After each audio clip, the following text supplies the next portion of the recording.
well, now that everyone has been logging on, we're going to get started with our webinar today. So my name is Christina Eberhardt, and I'm a part of the global recruitment team here at International School Services. During today's webinar, we will discuss some helpful information and steps to take while preparing you to embark on your next journey. We will discuss which documents to look over and bring with you, transitioning your finances, things to consider while packing and relocating, and some helpful tips for when you arrive at your new job. You are welcome to use the chat function throughout this webinar. We will have representatives from the global recruitment team who can answer your questions in the chat. But if you have any questions for our panel, please direct them to the Q&A button on your menu. Now, speaking of our panel, our speakers today are Laura Light, Director of Global Recruitment Services. Laura, do you want to say a little bit about yourself? Thank you, Christina. Yes, I'm here, and we're glad that you all have logged on with us. I'm seeing lots of people logging in and going to some great places, Abu Dhabi, India, all over the place. So thank you for being here with us. I am the Director of Global Recruitment with International School Services, and I've been here for 10 years. But before that, I was actually a teacher who worked overseas. So I have been in your shoes and done the moves that many of you guys are anticipating. Spent 2 years in Kuwait, 3 years in the Dominican Republic, 2 years in El Salvador, 7 years in Singapore, 1 year in London, and then at the UN school in Manhattan. So we welcome you. We're glad you have taken the time to join us today, and we hope that we can answer some of your questions as you move ahead. So thank you, Christina. Thank you. All right, our next speaker is Keith Cotta. He's Director of School Services and Senior Leadership Executive for Managed Schools at ISS. We're excited to have you here today, Keith. Do you want to say a little about yourself? Sure. Hi, Christina. Thank you. Thanks for having me on. I really like doing these webinars. As she said, I'm the Director of School Services here at ISS. I've been here for 8 years now, but before that, I was 15 years overseas working in schools. I worked as a high school counselor, middle school counselor, and a high school principal. Split my time between Islamabad, Pakistan, and Dubai, UAE. So I see a lot of Abu Dhabi on the chat right now, no Dubai. So I've been in the country, been to Abu Dhabi many times, but haven't lived there. So I managed a move from the States as a newbie to Islamabad, and remember all the questions and confusion at that time. And then I did a transition from one international destination to another, as well as repatriating and coming back to the States. So I'm feeling you. I know that there's a lot of uncertainty at this point and a lot of questions that need to be answered. So I hope we can help you out a little bit today. All right. Thank you so much, Keith. And we're excited to have back Greg Lemoyne for his second ISS webinar. Greg is a technology and third grade homeroom teacher at Saudi Aramco Schools. Greg, would you like to say a little about yourself? Yeah, I've been overseas since about 2001. I'm coming to you live from the desert, and I've been around the world. I'm trying to beat out Laura and Keith in as many countries as I can in schools, but I'm here for all of you. I've been in your shoes through at least, I think, 3 or 4 ISS. I think 3 ISS so far, and I love it. So they've been really successful for me. I'm here for you. Thank you. All right. Thank you so much, everyone. So now that everyone's had a chance to introduce themselves, let's start with the first step you should take after saying yes to your new position. The very first step you should take is to let the ISS team know, as we would love to congratulate you on your new position. You can do this by completing the I Found a Job form on the left side of your candidate dashboard. There's a link in the menu that will take you directly to this form. Once it's complete, the position will be marked as filled, and we'll send you a follow-up email with our helpful departure packet, as well as everyone's well wishes on your next adventure. And don't forget that the global recruitment team is here to help you if you have any questions, even after finding your position. Does anyone on the panel have anything to add? No, great overview, Christina. And you're right, we're here to help you as you move ahead through these big times. All right, thank you so much. And now we're going to move on to the next slide, which is personal documentation. Yeah, I think a lot of this, it seems like common sense, but it's really important to get yourself organized, because once you get on that plane, it's going to be a lot harder to get these documents. I would recommend, even though it's 2018 and it's all digital, of course you want to scan everything and have it on a zip drive or put it somewhere safe. Leave copies with somebody that you trust back home as well, but also to have hard copies with you. A lot of countries get get very fussy about the documentation and how it's presented. So having original hard copies of your documents is really important. Get yourself one of those accordion folders and get all these important documents in there. Obviously you need a passport. If you don't have a passport yet, I think you ought to get on that one right away. Get a passport. Be sure that it's got at least a year of validity left in it. When you're doing visas, if it's not going to be valid for a while, that could be a challenge. Your contract, having that official document, signed contract, could come in handy sometimes, so be sure you've got that. Your medical records goes without saying, prescriptions, glasses, all those kinds of things. Getting if you've got prescriptions you need to take, getting a supply to last you 30, 60 days when you get to your new home until you can get things sorted out is probably a good idea. Your birth certificate, marriage license, divorce records, visa information, any shipping information, all these things are somewhere in your house. It's time to find them. The birth certificate, right? If you don't have an original copy of your birth certificate, go dig one up now, because or figure out the process for getting an original copy, because you're going to need it inevitably when you're in your new home. Marriage license and divorce records, both of those things are going to be important. Visas, hopefully your school is helping you obtain the visa for your new home country. If not, get after them to be sure that you're fulfilling all of your obligations in that area. And a shipping inventory, if you're going to ship stuff using a shipping company, be sure to carry a hard copy of what's going to be in that. We'll talk a little bit more about that later. Diplomas, certificates, and transcripts. I always thought it was kind of funny that they frequently, in the UAE especially, they'd want a real official certified diploma, like the one that we don't really do that in the US, do we? We get a diploma, but we just hang it on the wall. It's not usually a legal document, but they're going to want that. So be sure you have a diploma, and any transcripts. They also frequently will ask you for official transcripts. Your school may want to see those transcripts to verify your step on the pay scale. And also the Ministry of Education in different countries frequently wants to see your diploma and your transcripts. Any kinds of certificates you have from your university, bring them along. Centralize important contacts and information. Obviously, as I said in the beginning, put it all in a zip drive somewhere, put it all in an accordion folder, make copies, leave it with somebody. Be sure it's accessible in a couple of different places, because it's really important stuff to have.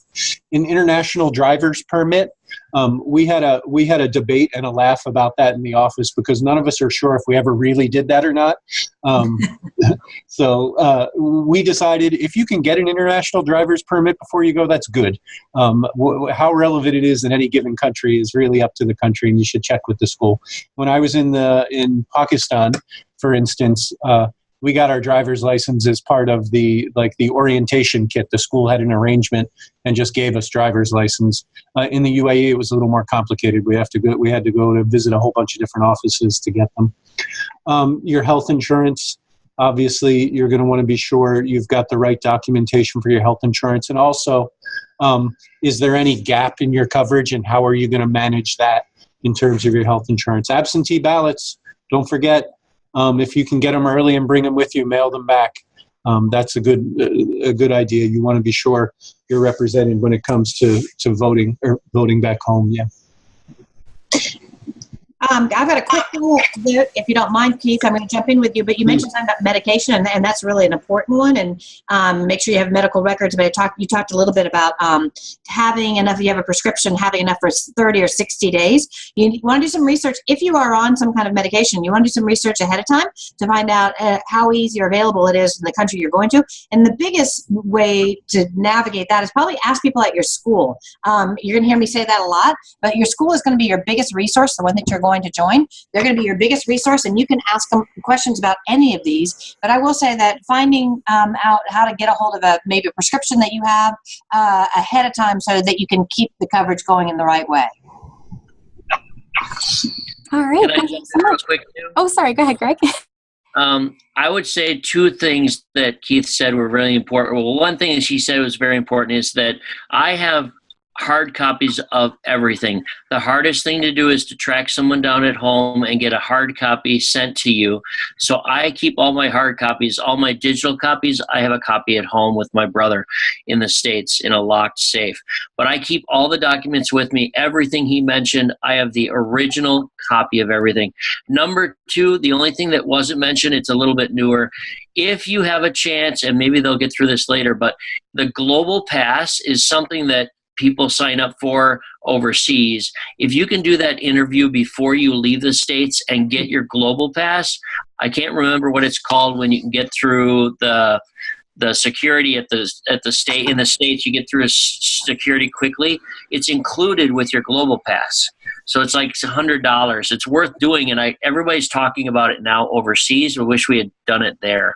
That's a great one, Greg. You can get that done at the airport now. That's where a lot of our folks have done it.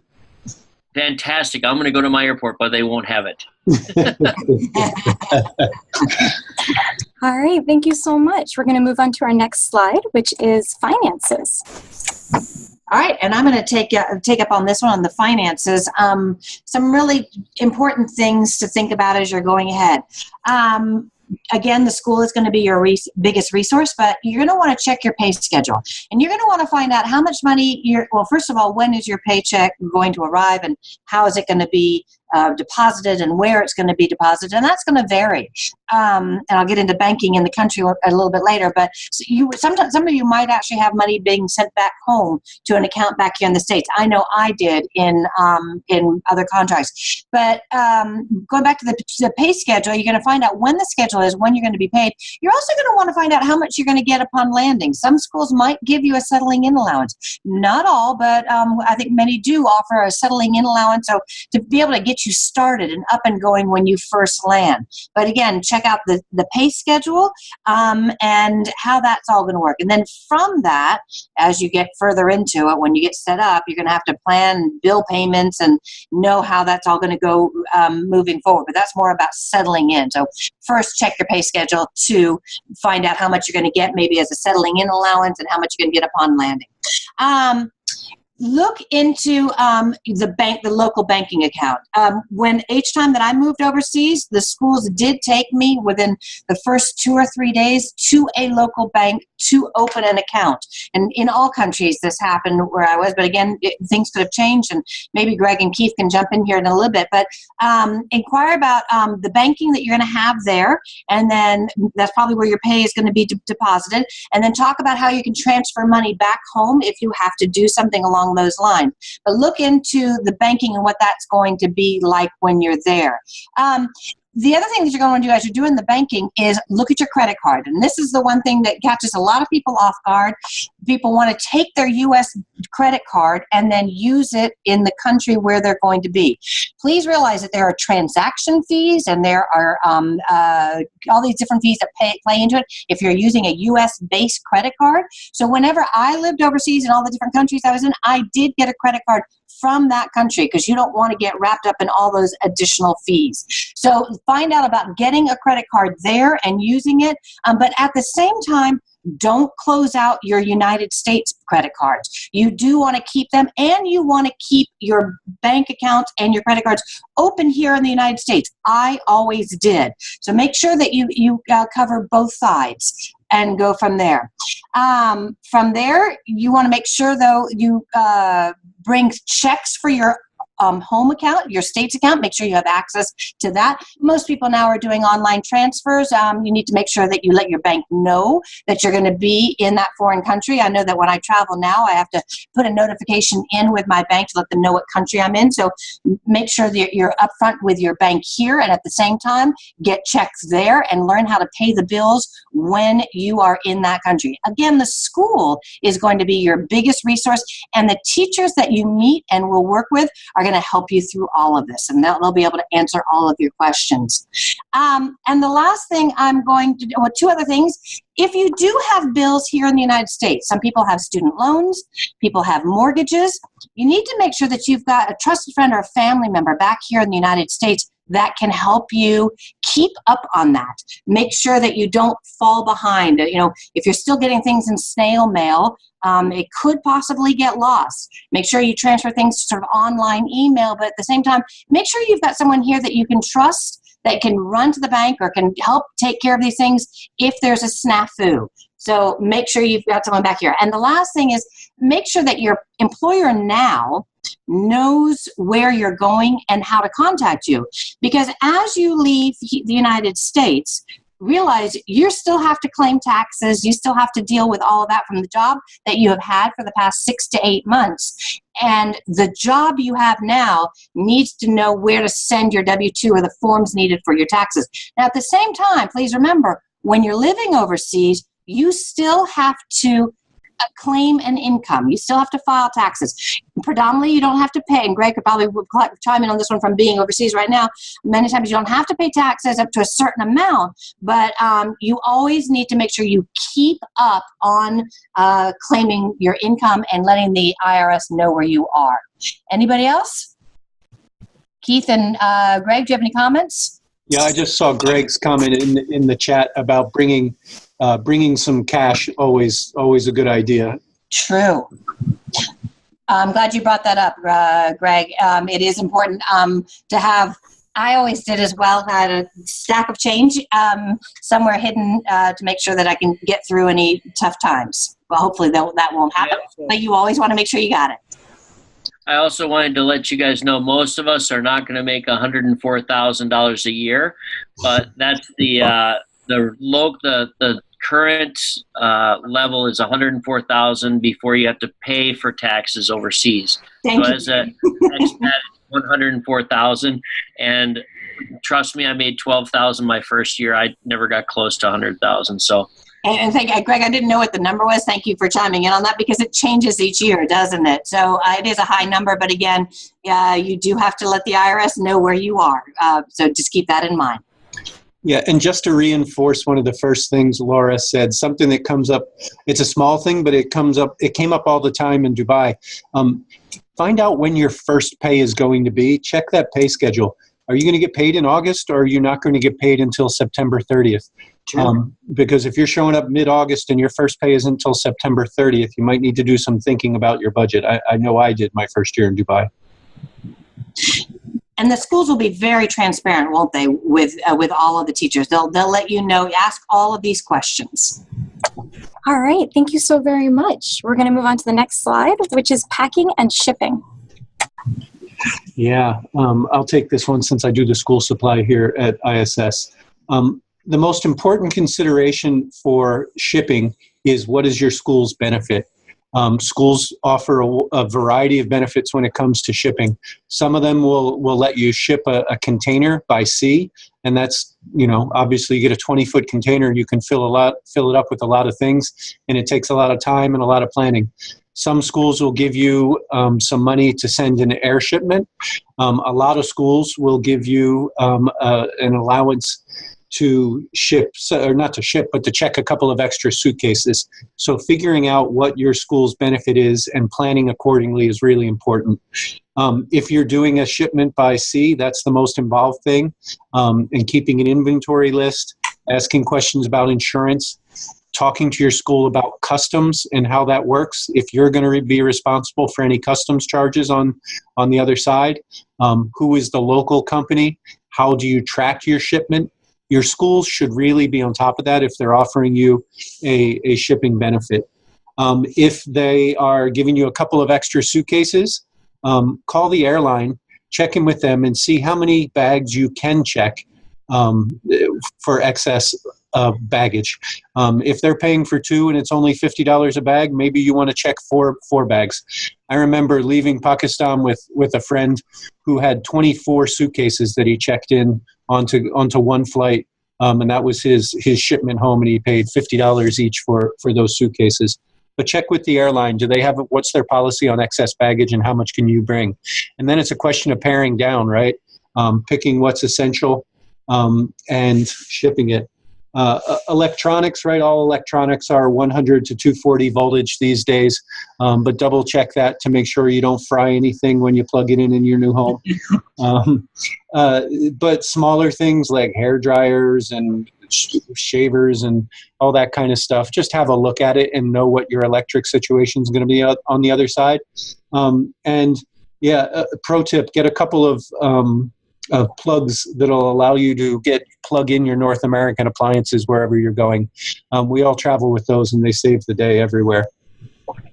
If you're shipping by sea or a special air shipment, your timeline's really important.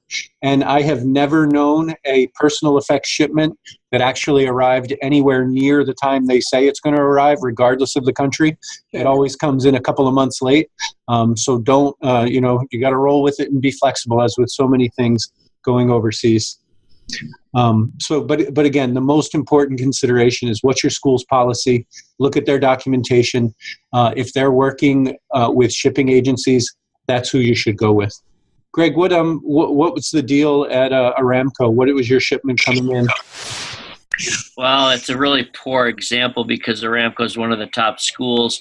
I would say my other schools that I've went to, as a single, I really went minimalist.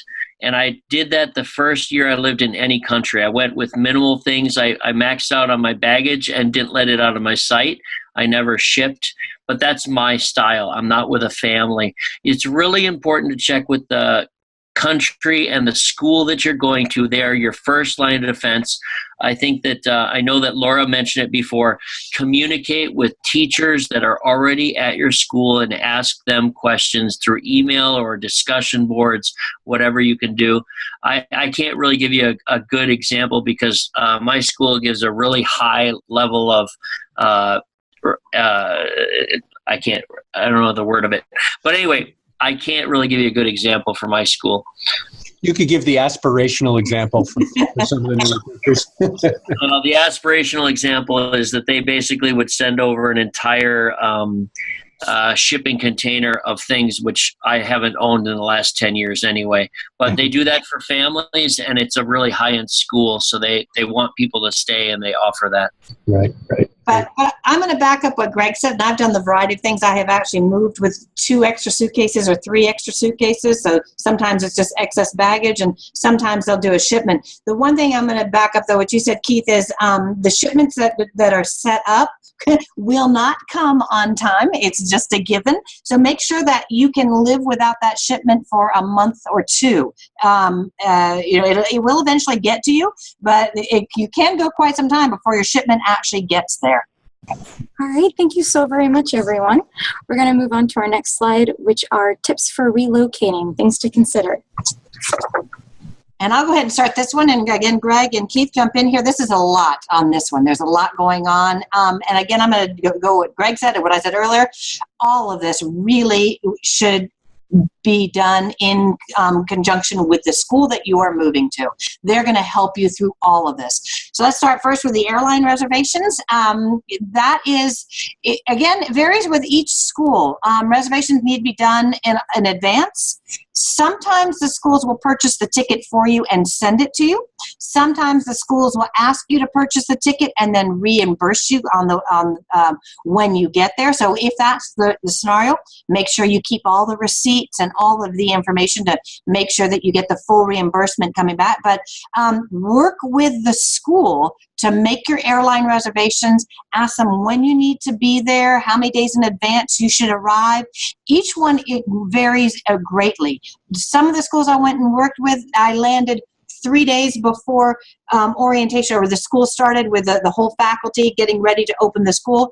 Another school that I worked with had me come in a month in advance, gave me time to set up housing and get myself settled. So when you make your airline reservations, which you do need to start working on, and I would say now, you need to know what date you are going to be leaving. Talk to the school about how that's going to be done.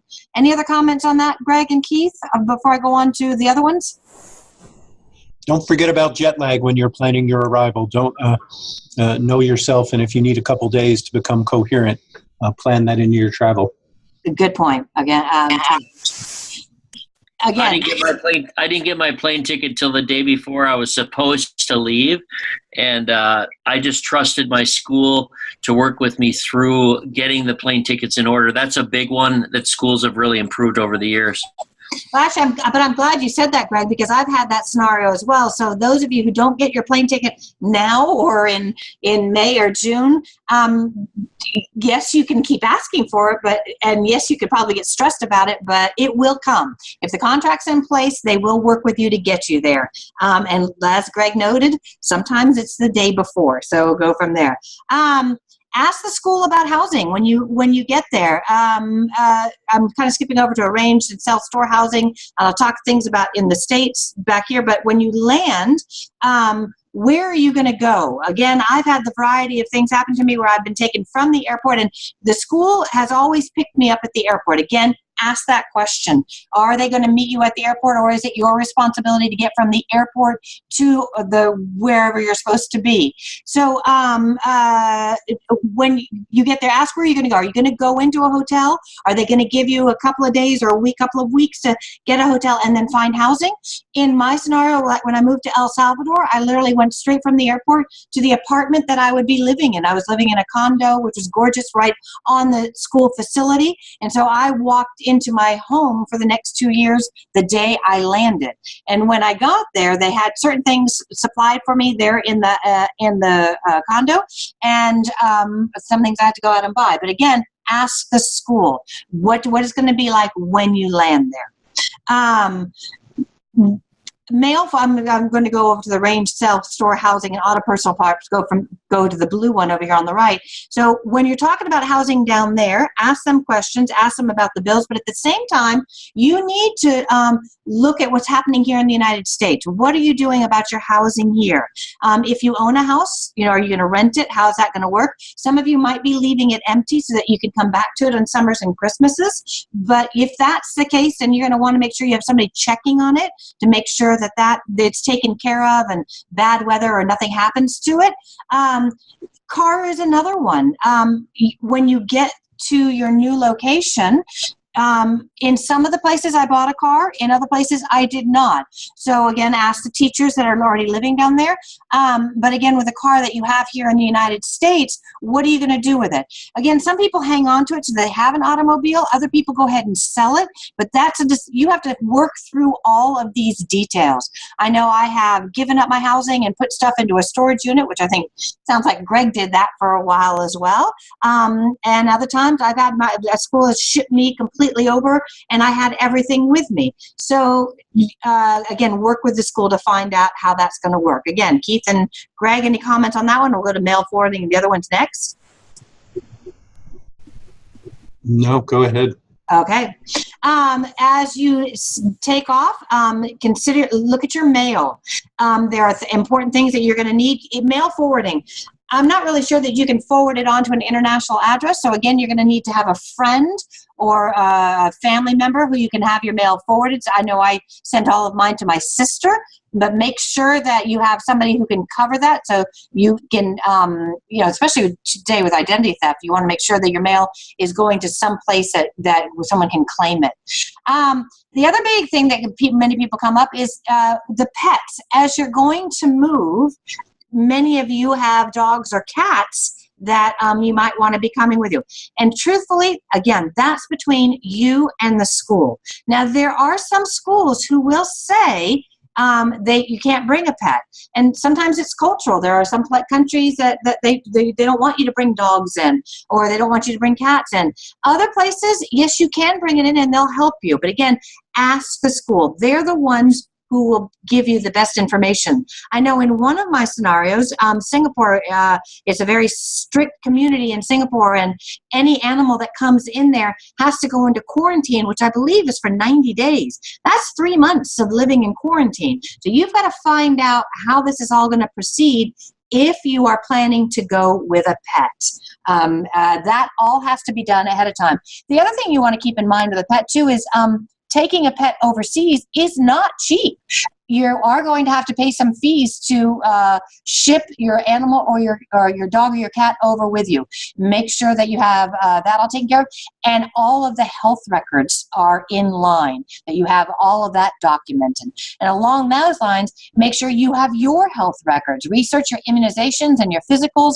What shots do you need? I think we all have funny stories about shots that we've had to get at the last minute, but research what immunizations and what shots and what's the medical society aspect that you have in the country where you're going to. But make sure that you go in having everything done. And the last thing is research items that can be hard to find in countries. Again, the teachers in your school are going to be your biggest resource on that one. I've had, again, a wide variety of stories where you couldn't find certain items in various countries around the world. And if you want to be comfortable, if you'd like to have these things, you might have to stock them in your shipment or in your bags going over. So, and last thing is research the country's tourist bureau. Look to see what's there and what can be happening. Look at the latest travel and vacation information. Find out what's there before you land. That's a lot of fun as you get ready to move to a new country. Okay, Christine, I'll send over to you. Thank you so much, Laura. All right, we're going to go on to our next slide, which is getting started. Some helpful tips for when you arrive. Yeah, it's going to be a whirlwind when you hit the ground. And most schools do a great job of getting you oriented and helping you through the necessary and required stuff when you hit the ground. But just a couple of things to keep in mind and be sure that they are getting done for you. Register at your country's embassy. All the embassies like an up-to-date list of Americans, or whatever your nationality is, who are in their country. Keep track of your shipments. Like we said, they're gonna be late, but have a tracking method in place and keep track of them. Customs goes along with your shipment. Work with your school to be sure you have your paperwork ready. If paperwork's not ready for a shipment when it arrives, it'll go to the back of the queue, and it could be months again before you get another chance at it. Get that local driver's license. Again, that varies country to country. And hopefully the school will be able to help you get that, but you'll be able to gain some independence really quickly if you get your driver's license. Contact local phone, internet, and cable providers. One of the best things we did for people in Dubai, I feel like, was have their internet set up for them in their housing when they arrive, so they could immediately be in touch with people and get on with their life. Dealing with utility companies in a country that you're not familiar with and maybe in a language you're not good with can be a challenge. So hopefully your school will jump in and help you out with that stuff. Review your housing contract, your method of payment and maintenance. Again, this is site specific and school specific. Some places you'll be completely taken care of. You won't have to do anything. Other places, they'll put you up in a hotel for a week and help you find an apartment. Other places, you're on your own. You get a couple days and you got to go out and make some contacts and find a place to live. Stay in touch with your school about it and make sure you know what you're getting into. And explore, familiarize yourself with the local area. That's why we're doing this, right? Get out to see the world. There's a curve that goes along with your first overseas post. In the beginning, it is frantic and manic, and there is a ton to do and a ton to accomplish, and you have lots of little wins, and it feels great. Enjoy that time. Get out there and experience the countries that you're going to. And I'm going to back you up on the driver's license. And I saw Steve Castagnano came and said something about the driver's license. That varies greatly. Sometimes your American driver's license can be used to get the local license. I know in Singapore it did not. You had to go in and do the written test and do the driving test. So each one is completely different. Ask ahead of time to find out what you're getting into. But as Stephen mentioned, taxis are a great way to learn your way around, find out what it's like in all countries. I never bought an automobile right at the very beginning. Sometimes I waited 2 or 3 weeks. Sometimes I waited 2 or 3 months. But use the local facilities to get around. And really, as Keith said, explore your local area. The first couple of weeks it is going to be manic. It's going to be a lot of fun. You're going to lose learn so much, what's around you. You are going to get homesick. You're going to wonder at sometimes, like, what did I do? But it's going to be a great experience. I'm going to ask one other quick comment. I'm looking at the Q&A, and someone says, do you have any tips for language learning and adjustments of moving to a country where English is not the predominant language? And you're all going to go through that. There are all kinds of aspects that you can use out there. The best way to learn the language is on the street. You're going to have to deal with the taxi drivers and the people in the stores for buying things. So you're going to, out of necessity, you're going to pick up the second language. You'll find that a lot of people do speak English, but you will be able to pick up the language as you go along. Greg and Keith, you guys are Middle East and talk about Arabic. I don't know if you guys agree with that or not. I'll answer that. I haven't picked up Arabic. It's been really difficult because most people at school speak other languages, but English is the lingua franca. I've learned Spanish outside of school, German outside of school, other languages, but it depends on you and it depends on your school. You're going to learn just like Laura said, you will learn outside of school more than anything if you want to. It depends on the school you work at. If you live outside of school in an area like a little barrio in Central America or South America, or outside in Cambodia or Thailand, you're going to pick up some street language more than if you live in a school area and just hang out with your other teachers. So get away from your teachers. Go out, sign up for a language course, and learn your local language to open up your horizons even more. All right, thank you so much. We're going to move on to the Q&A now. We've had some great questions coming in. We're going to do our best to answer as many as we can. I do see that a few were answered via text, but I was wondering if we can answer them live as well. I'll start with the first question that you actually had answered, Greg. It was, can you talk about your experience going through airport security for the first time in your new country? Was it stressful, and did you have to answer any weird questions? That's a great question. I would have to say that those of you that are listening that haven't been out of the country much, or maybe you have, you're going to be thinking about so many other things. The least thing that you're going to really worry about is whether or not they're going to ask you some question at the airport. It really, you'll forget about the whole experience the minute you land.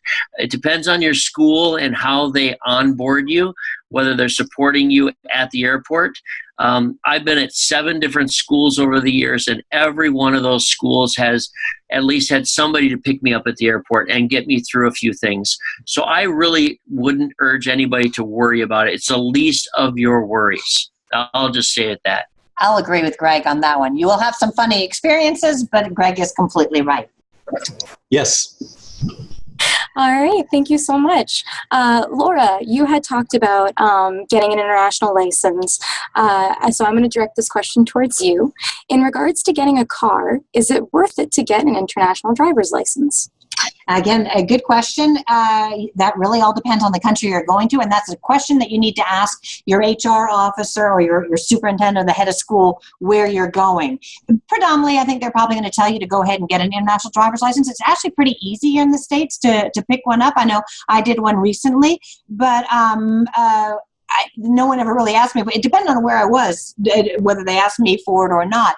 I know in the stricter countries, I used Singapore, and I loved living there, but they did have all the rules and down, and I did have to go through the whole process. So you do want to look at getting a car or some kind of transportation. I know in the Dominican Republic, I actually had a Vespa, which I loved having and running around in that one. So you have a variety of transports out there. Make sure you stay safe.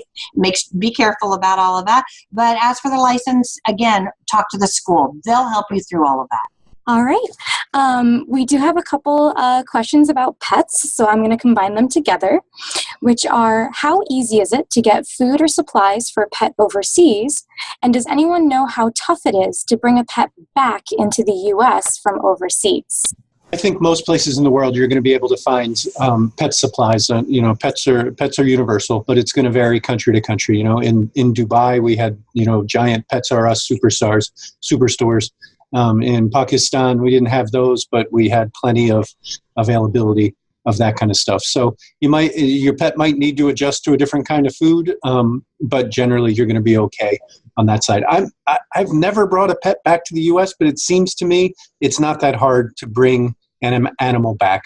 Arranging the travel is, as Laura said before, it can be a little bit expensive and takes some time.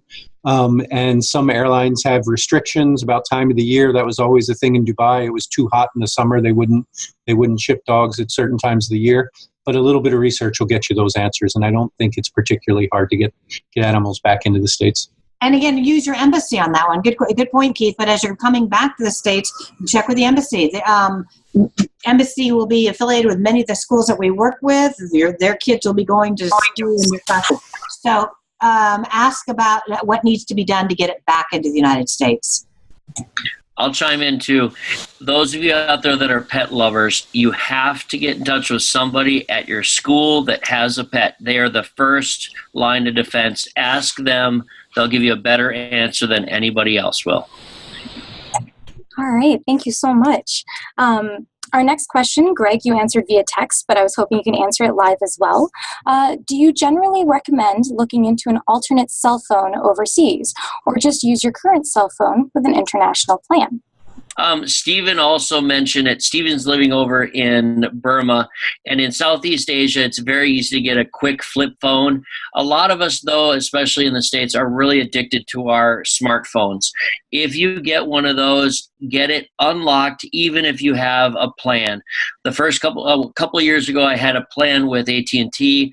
I unlocked it and gave up my warranty. Whatever you have to do, you need to have a phone overseas, whether it's bring your own phone and unlock it, or wherever you are, you can find a quick phone and get one for local calls for emergencies. That's the most important thing. And that's I could talk for hours about cell phones, but I really just have an unlocked phone, whether I buy it over there or buy it locally in the country you're at, and be able to talk to your other teachers once you arrive is the biggest thing. Can I jump in here, though? And Greg and Keith, correct me if I'm wrong, but you're going to want to keep your plan in the United States with whatever carrier you're on for 2 or 3 weeks when you land there. But I always gave up my American plan after I had gotten into the country and gone local. Otherwise, you're going to have a pretty large bill each month if that's the plan you're using. You really want to sort of give up the AT&T or the Verizon here in the States and go with the local ones once you are there. Correct me if I'm wrong, you guys. Oh yeah, definitely.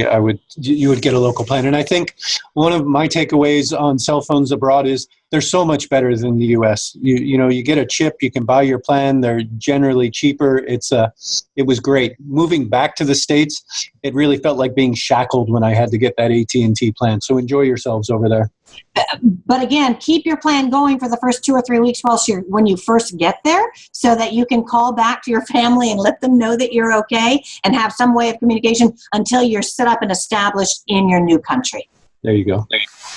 There's a lot of things you could do. My last takeaway would be your first year even. Keep your plan, bite it, keep your plan, because when you get on that plane, you can switch out your SIM card, put it in your local one for the States, and when you land in Miami or New York or Atlanta and you come home, you can put in your SIM card and call home and say, I'm home, and then decide what to do with it afterwards. There's no rush. You're going to save money in the long run by learning about it. So. All right, thank you. Good. And to build off of that question, someone has asked, has anyone switched their U.S. phone to a Tracfone so they can still use it when home? I'm going to have to say no on that one. I don't know how to answer that question. Keith or Greg? Yeah, no, I don't have any experience with that. I have, I put this in the Q&A. I went through Google, and I have a Google phone that works all over the world, and I pay a flat rate every month. It's called Google Fee. It's something to look into. I won't go into detail about it right now, but I have contact and a U.S. number where I live and wherever I travel. I just went to Europe and came back to the Middle East, and I use it all the time. But it's Google Fee. Look into it. We're not really talking about great plans right now, but that's a choice. All right, thank you so much. Our next question, can you talk more about the Global Pass and its benefits? Laura, would you like to start with that one? Sure, I can talk about that one because the Global Pass is actually with us in New York. They actually came and set up a table and offered their services to get it set up. Global Pass is a nationwide process where you go through an interview, do an application, and you actually have to have a face-to-face interview to get, it's sort of a pass to bypass not security. You definitely have to go through security, but it's the shorter way of getting in through the security when you land in the United States. So when you come in and you're doing the passport control, they have machines over there, and if you are part of this system, they have already done the background check on you. They know who you are, and it is a great option to think about if you're going to be coming and going from the United States. Certainly sounds like Greg has it. Greg, what do you have to say about it? I don't have it. I haven't been able to get home for the interview time at my window when I get back to the States. I'm still trying to get it done. I want it so bad. It's worth it. Everybody I know has it that have been overseas for a while, and it makes life a lot easier with the Global Pass.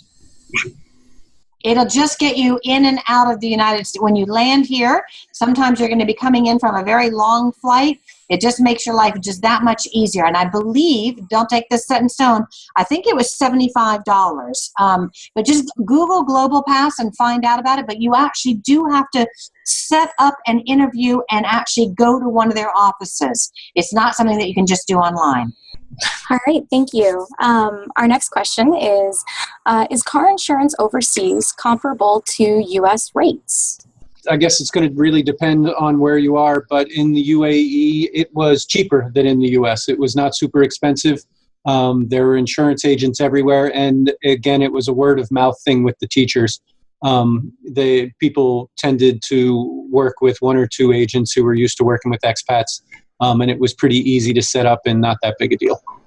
And again, the school and the teachers that you're working with are going to be the best resource for you. All right, fantastic. We have another question, which is, this may sound silly, but where should I look to find friends when I move? And I think everyone could probably have a great story for that.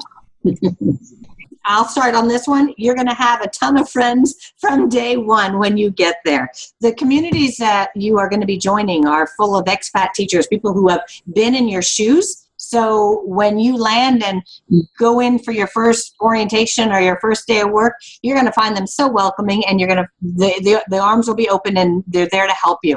I don't think I've landed in any of the countries I've worked in where I didn't have an immediate social outlet or a group of friends. And then I always made a special effort to make sure that I met people from outside of the school community. So you'll find it to be just so easy to meet people and connect. Yeah, remember, absolutely, I agree. Everybody's in the same boat. Everybody's coming into a place where they don't know anybody when they walk in. It's an internationally mobile community. People are used to welcoming newcomers and making connections. So that's gonna take care of itself really quickly. I'll chime in real quick. When you land, and even before you land, you're going to meet people through Skype, through chat, or through email. Your cohort, your group of teachers that are flying in together, you become family. That's your first little comfort zone. And outside of that, it's up to you how you make your friends. I'd urge you to go outside of your school and make life better for yourself outside of school. Meet the locals, get to know the workers at your school that are not staff, that are local workers, and go from there. You won't worry about friends. Your friends are going to become global. Thank you, Greg. I back you up on that one completely. There are so many people that want to meet you and want to interact with you, but you are completely right. The people that you start working with, your first cohort, will become great friends. I know from my experience, I've had outstanding social interaction and social life in all of the countries I've lived in. Our next question is, I keep hearing about VPNs for overseas. What are they, and what is the purpose/benefits? Well, I'd have to say that I'm a big fan of NCIS, and I love watching Game of Thrones. And Saudi Arabia and other countries limit what they allow on the internet. They will limit what they actually show. And you get on the internet and they might not have your your Netflix that you want. And it's just an example. But if I want to use Netflix, or some countries even Facebook.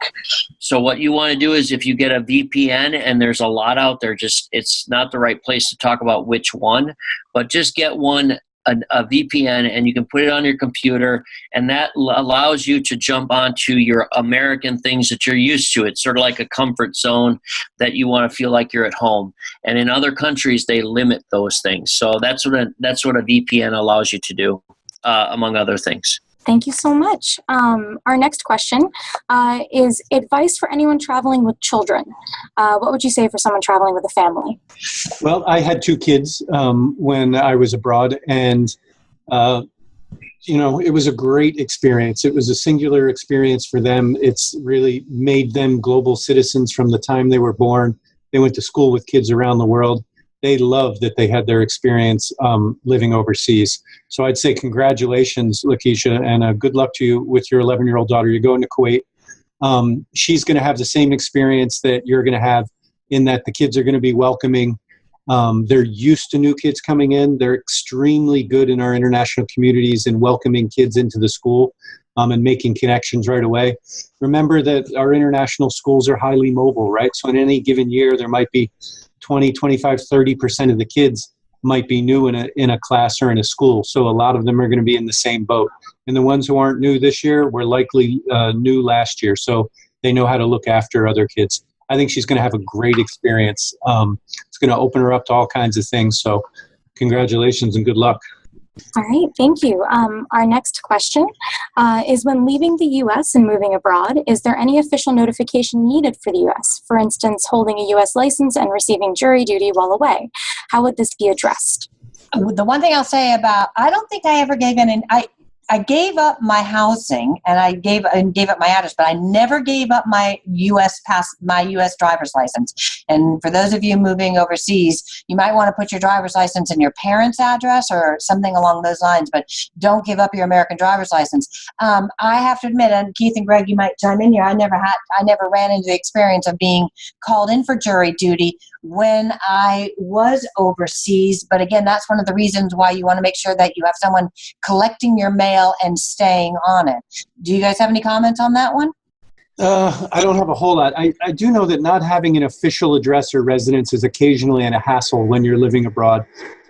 Trying to, get bills paid or explain things gets a little complicated when you don't have an official address. But I don't remember there being any kind of legal obligation to do anything. Jury duty, I will say I'm a jury duty scofflaw. I ignored them when they came to my parents' house, and I was never arrested. So there you go.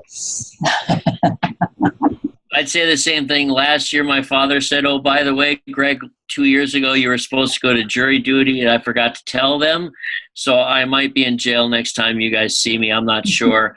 But seriously, having a connection in the States, I send my mail to my brother's house. He has a permanent residence. They go through my mail, make a stack, and then I check with them periodically about what gets there. Thank you so much. Our next question is, any advice for helping a trailing husband or wife or spouse fit in more easily? On that one, really, that's an interesting question. And that's one that you're going to have to, each one is going to be completely different. But you are going to find when you arrive and your spouse is with you that other people are in the same boat. So you can seek them out and make connections in that way. The other aspect too is if you do have people coming along with you, talk to the school about how they can assist and help and offer, keep busy in that direction. Keith and Greg, any comments on that? Yeah, one of my jobs at ISS is I help support our managed schools. So I go out and visit schools that we work with in different places. And they're often trailing spouses there. And the ones I see that are having the most successful experience are ones who figure out their own thing, right? Whether it's an online job, local volunteering, finding something in the school. Not all school communities have opportunities for trailing spouses. But people who are able to set their own routines, make their own networks, and be flexible, right? Everything about overseas is being flexible and rolling with what comes at you. But the folks that seem to have the most success are those that find their own thing, develop their own routines, and are relatively independent. The ones that have the hardest time are ones who don't find structured things to do generally. In the Middle East, we had a dynamic. It was often trailing spouses were wives, and the husbands had corporate jobs. And that became, if you didn't find more than playing tennis and meeting other moms for coffee, you started to get bored frequently, and that led to challenges for those folks. So it's a big issue in international communities, and you'll get a lot of input from people there. I would say hook up with some other trailing spouses, see what they're doing, and reach out to them for advice, because it's a topic that people talk about and are very, very aware of. You're losing your support network if you've been in one place in the U.S. for a long time, and then you're sort of on your own if your wife and your kids are at school. So it's an important thing to pay attention to. That's a great question. True. One last question, which, Greg, you actually already answered via text, but it'd be great to answer live. Do you tend to bring more items on a plane with you, or do you ship most of your things? Greg, do you want to answer that again live? Well, once again, I'm a single without any trailing spouse or family. So for me, I really opted, at least the first year that I was overseas, I really took things with me, and I paid a little bit over baggage, and I was happy about that. But I think the most important thing is to realize that you're not leaving for the rest of your life. Even if you plan on making a career like I did not bring everything with me. I learned not to bring everything with me. No one ever told me. And you have to watch out for the 70 pounds maximum. I packed one with 200 pounds in a hockey bag, and it didn't work out. So pack lightly, even with a family, and you can always go back home and get more when you repat. That's my advice. Sure. All right. Well, thank you so much, everyone, for joining us today. A follow-up email will be sent out afterwards with the full recording of today's webinar. Does anyone on the panel have any last tip or advice they want to provide for our viewers today? Just good luck. Have fun. I'm jealous that you're starting a new adventure. I'm going to be here in New Jersey at my desk. Think of me, okay? And I'm going to follow that up by saying you're about to have the time of your life. You're going to have some great experiences. You're going to have some bumps in the road, but wow, what you're about to enter is going to be awesome. I'm with Keith when I say we're jealous. Good luck and keep in touch. And I'll say one last thing. I'm not jealous. I'm still over here, so I'll see some of you at the airports and around at different vacation areas around the world. Please, if you need anything, don't hesitate to ask. You can find me through Laura and through ISS, okay? Best of luck, everybody. I can't wait. Thank you, everyone. Please do stay in touch with us. We'd love to hear about your adventure and your journey. You can stay in touch with us via email or through our social media. We wish you all the best in your adventure, and please stay in touch. Have a good one. Thank you, everyone.